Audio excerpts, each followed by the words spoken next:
Hi, it's Paul Davenport here, bringing you this latest Gospel Online video. And in this one, we're going to talk about the soul. We're going to try and get underneath the biblical meaning of that word. As I'm sure you're aware, the original text of the Bible was written in Hebrew and Greek languages. So sometimes we get to an English word that has a whole load of meaning and baggage attached to it that doesn't necessarily very well represent the meanings of that word in those original languages.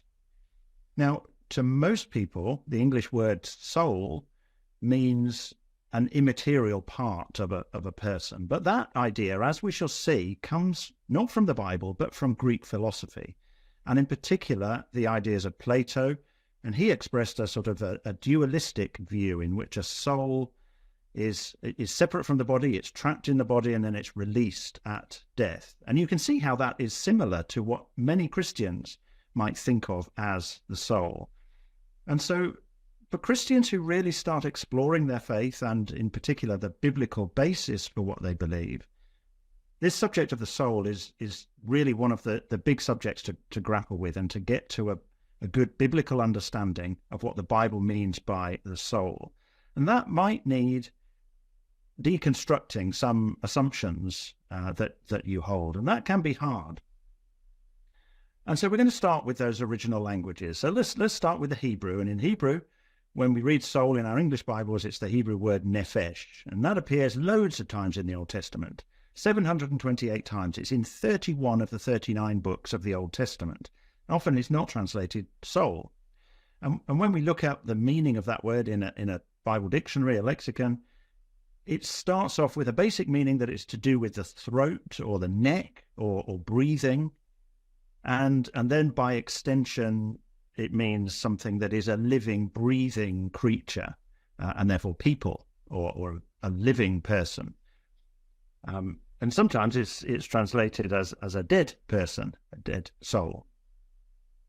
From those meanings, you can get some idea from that it's to do with neck and the breathing and life, but it's a bit theoretical. Let's look at some examples of that basic meaning being used in the Old Testament of the Bible.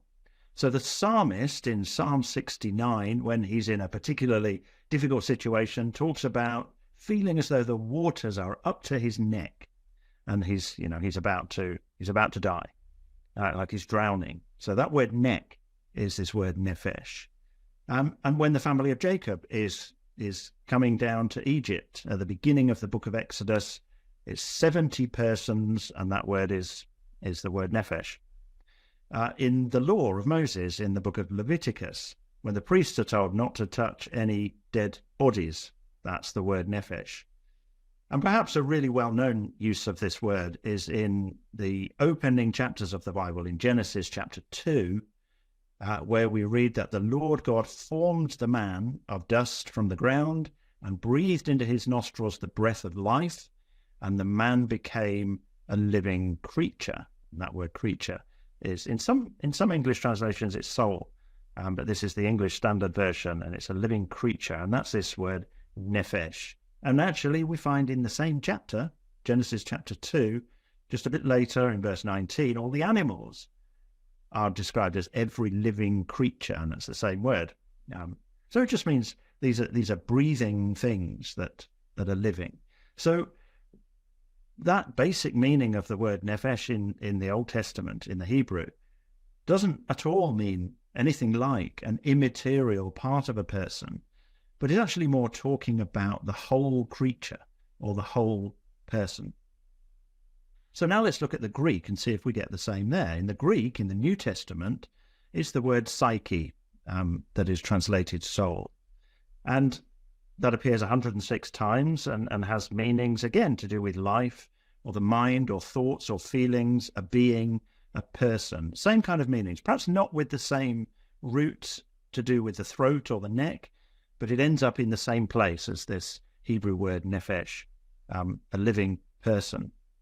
And we have some similar kind of examples of that in the words of Jesus, for example. In Matthew 16, he says, "Whoever loses his life for my sake will find it." So that word life is psyche, is this word. And a little bit later, when Jesus is in the Garden of Gethsemane, and he says, "My soul is very sorrowful." So again, nothing really to do with an immaterial part of a person, but talking about the whole person.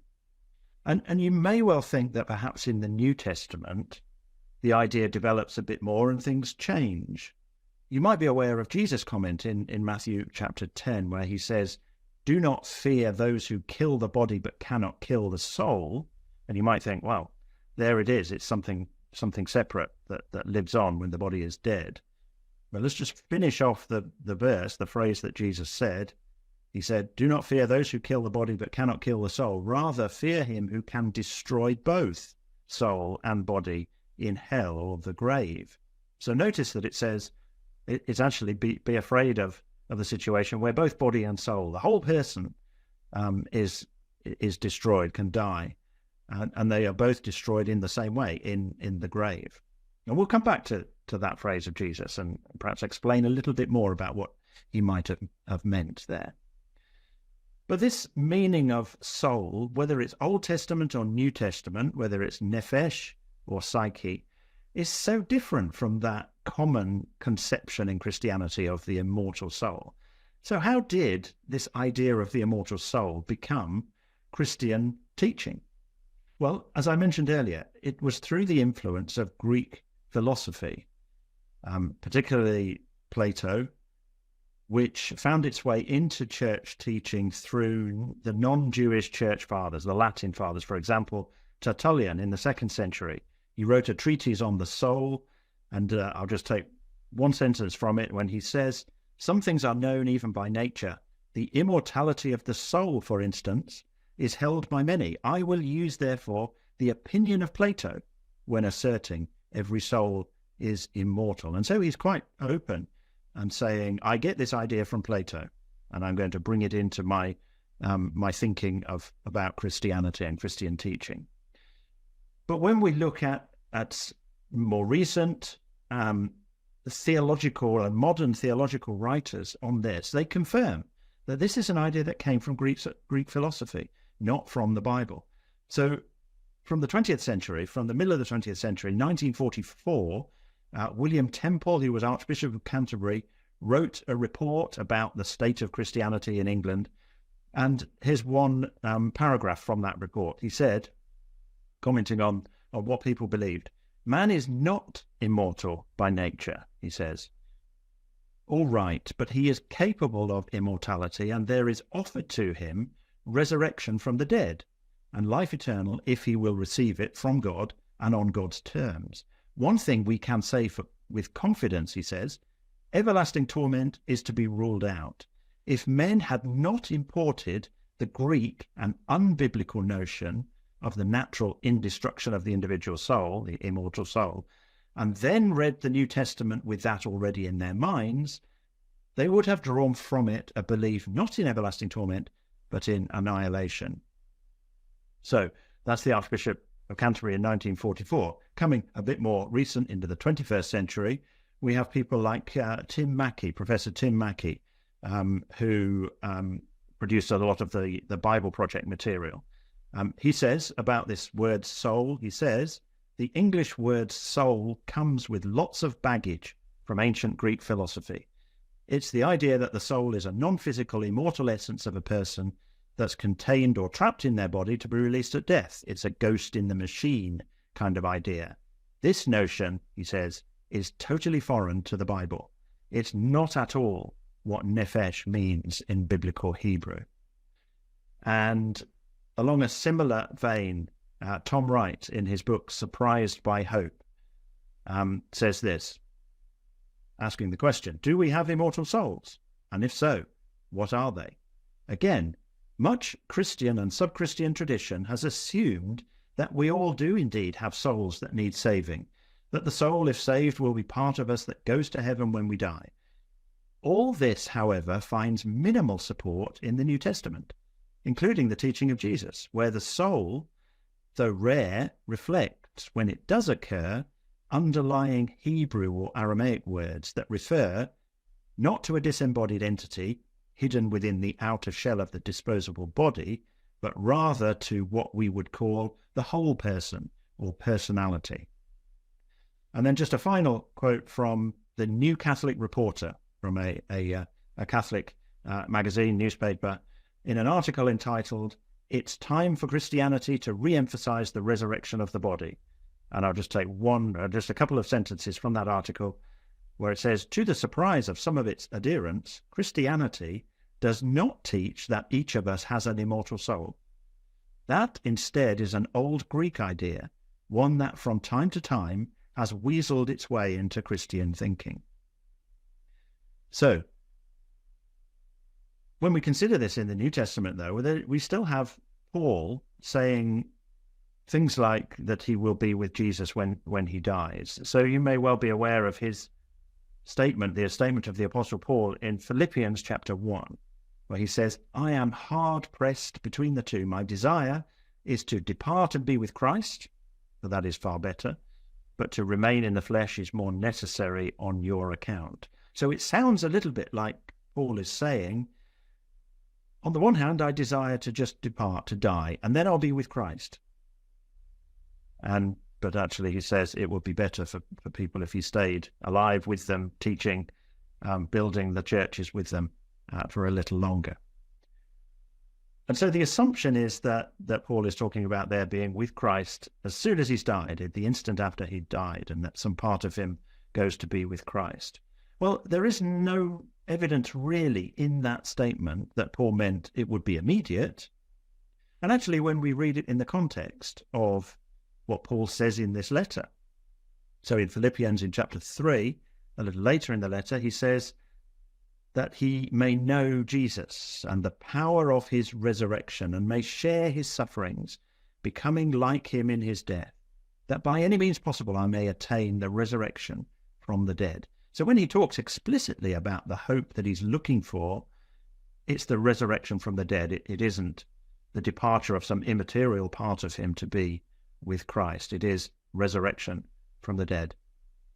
And now we've mentioned resurrection a couple of times, and in some of those quotes, resurrection was mentioned as the hope for Christians.